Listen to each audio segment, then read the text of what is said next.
Welcome to Junk Journal Mayhem at Studioloo. So it's day 17 and our prompt is dryer lint, friends, and this is where we separate the babies from the junk journal OGs who aren't afraid to get their hands dirty. So, dryer lint. I have here a piece of dryer lint. So dryer lint obviously can kind of vary based on what's in your house. It can contain allergens, so be careful if you're sensitive to allergens. Also, yeah, if you have pets or whatever else, there may be things that collect in it. I don't know if people have a concept of dryer lint being clean or dirty. It's primarily made from the fibers in your clothing. I don't think there's anything particularly gross about it. It doesn't seem to really bother me. You know, I pull it out with my hands every time I do laundry and throw it away. So I'm not too concerned. You can use dryer lint in a few different ways, like in life. So I think as long as, you know, you basically need to like be a little bit careful about what you read about dryer lint, because a lot of times people say things like, oh, you can put it outside for the birds to collect. But unfortunately, we live in a world where microplastics are a really big problem, and they're in all sorts of clothing that we buy. If you're buying anything that's not a natural fiber, it probably contains microplastics. So that being said, not the best nesting for birds because they can ingest microplastics. However, we will do a project today that will trap this stuff away but still allow us to take advantage of its interestingness. So let me get set up and we will get on this. Okay, so I have a few things going on. I've got my laminator to the side of me over here. You might be able to hear it rumbling a little bit. We're going to laminate. That's how we're going to sort of, you know, sanitize this thing from whatever we're making here. I've got some fussy cuts here from an illustration that I did, and I'll be using those as my focal point. So what I'm going to do is take this laminating sheet and open it on up, and we're going to kind of create a piece, at least one piece of ephemera, possibly two, we'll see. And I'm just going to do that by, like, I want to unroll this stuff, lay it down here on the laminating sheet. I know some of you are like probably freaking out right now. I love you though. It's okay. Okay, we're gonna cut.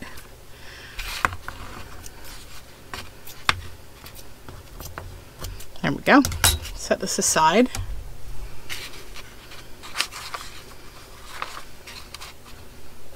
Okay, now important bit, keep all of your lint and stuff away from all the edges, right? Because you need a good sealed edge around this.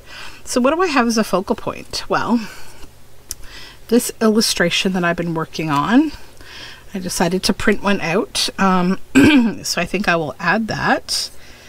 And then I've drawn this little deer friend for her, which I think I'll put there.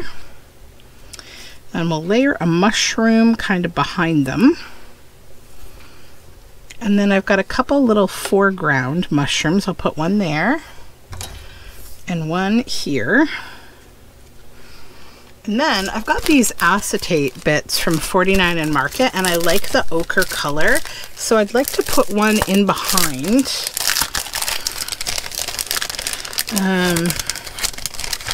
In behind them. Might even use two of them actually.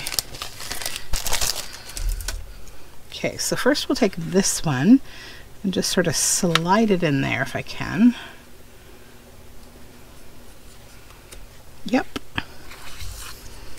I love the yellow with the gray. It's really cool.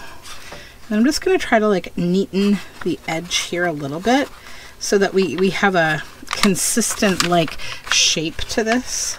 Relatively consistent. Let me put this back here. No, I want it maybe here.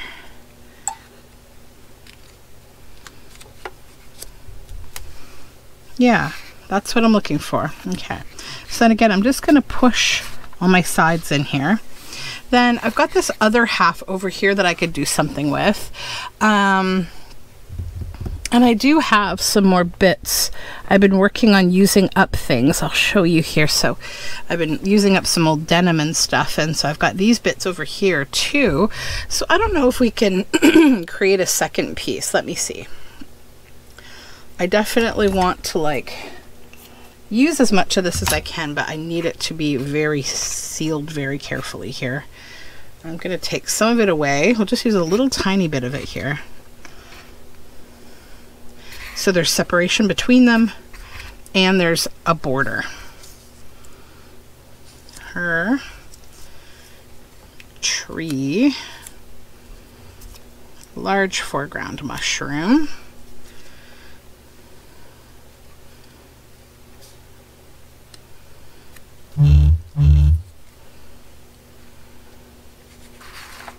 Okay. Another little mushroom. I think I'll put that in her hand. Yeah. Then maybe I'll put another piece of that acetate on this one.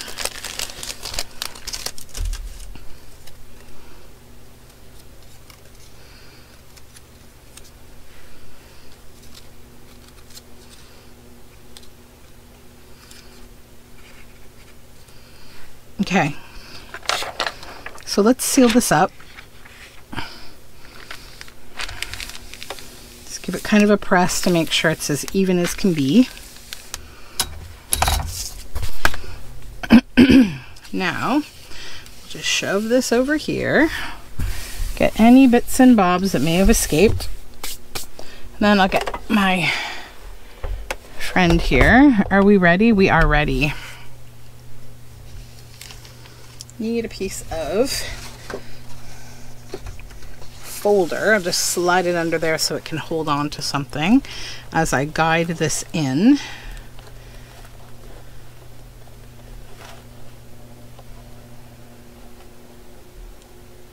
Okay, it's got it.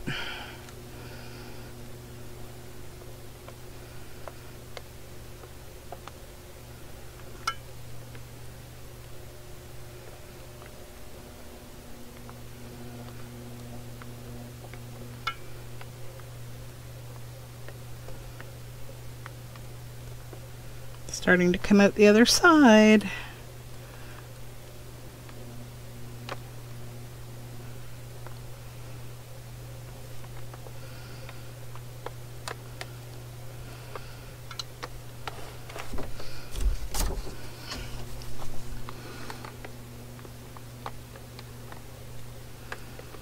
Sometimes my laminator gets a little bit crooked, which is annoying, but I think it'll be okay.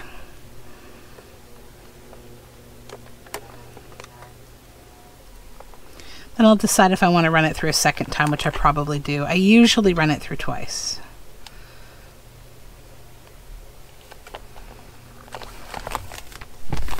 Okay, so here's first lamination. And then what I do is I just kind of go around and like give it a nice flattening and press. Then we'll go in the opposite way maybe.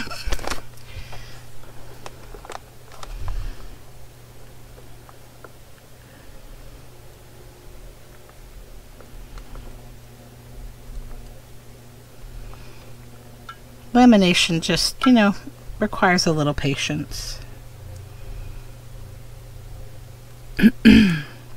It's not the most exciting video,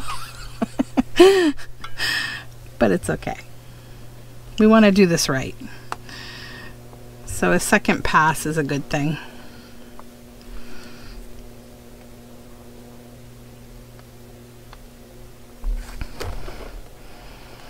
Especially when you're putting something a little thicker than paper through your laminator.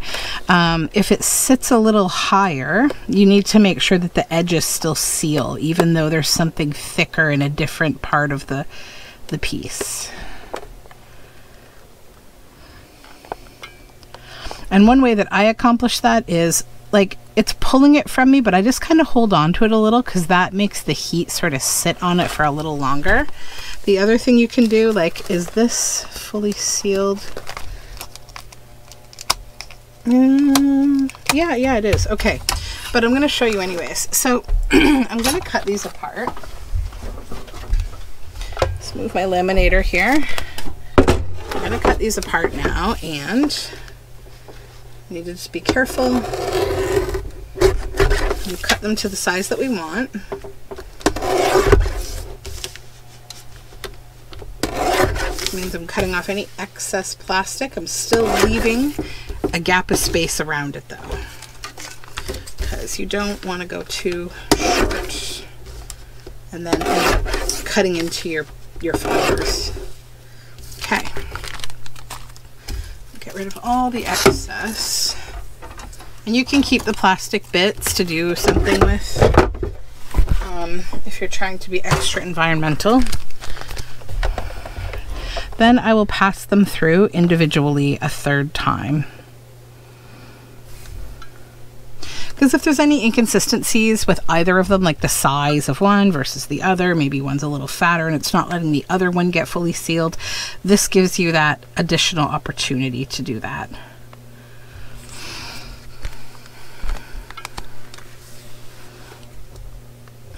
And while that's happening, I think what I would like to back these onto is actually some green. I've got these nice green folders. This one though, it says, oh yeah, this side's good. Oops. Okay. Yeah, I think they'll be nice backed onto that. Okay, and then we'll pass this one through again.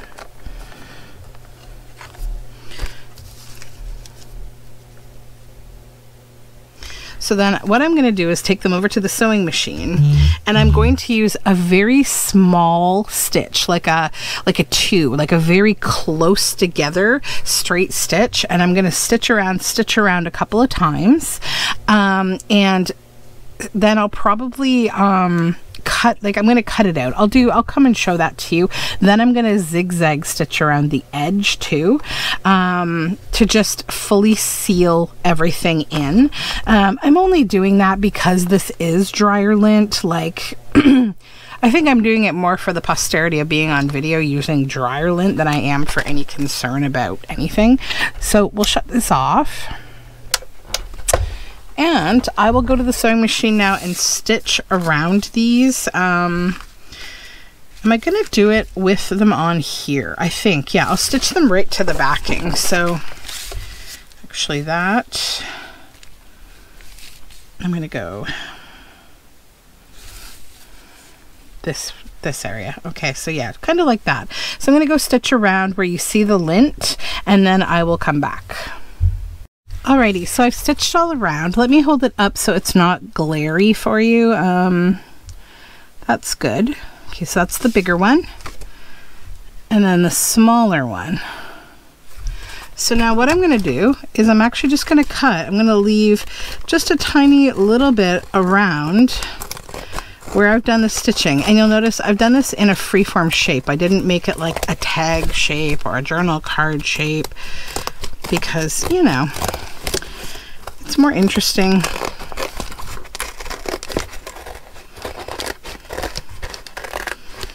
And then I'm trying to decide. I don't actually think I'm going to do the zigzaggy stitch that I was thinking because I don't really feel like I need to.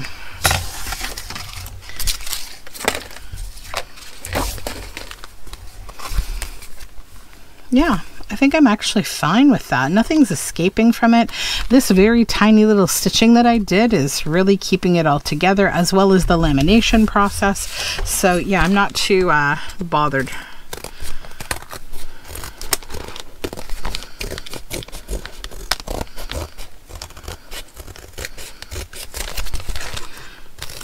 Keep going here.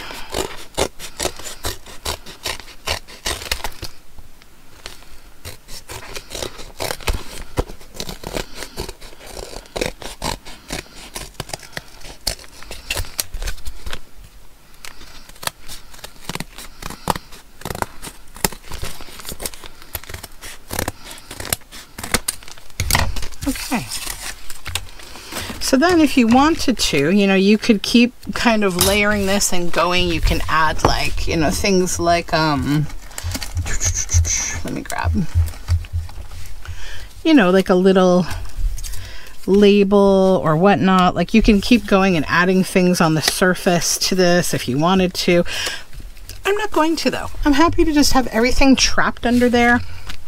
I like this back folder on the back, and I'm really happy with these. I think they are so fun. I love all the colors in the background here, and I took this dryer lint from my studio, so all I really wash in my studio is yarn. So there are definitely some wool, like some sheeplock hair, and also just, you know, fuzz from things like my studio towels, linens that I wash before I use them in projects. So this didn't come from my family's laundry, not that it would be any different, but because, you know, it's not like it's really collecting anything gross, I don't think, in dryer lint. You've already washed everything, right? So keep that in mind. But yeah, this is all just my studio lint. So mostly towels, yarn, all the things that go through my studio laundry. And I really like these. I'm also happy with these illustrations I've been working on for 100 years. I think they finally are what I want. So that is those. And I thank you for hanging out with me today, and we will be back tomorrow with more mayhem. Take care of you. Let me know if you decide to fish into the dryer lint. Or if you're like, nope, you still don't have me, Cindy, also let me know. Okay, I'll talk to you soon. Bye for now.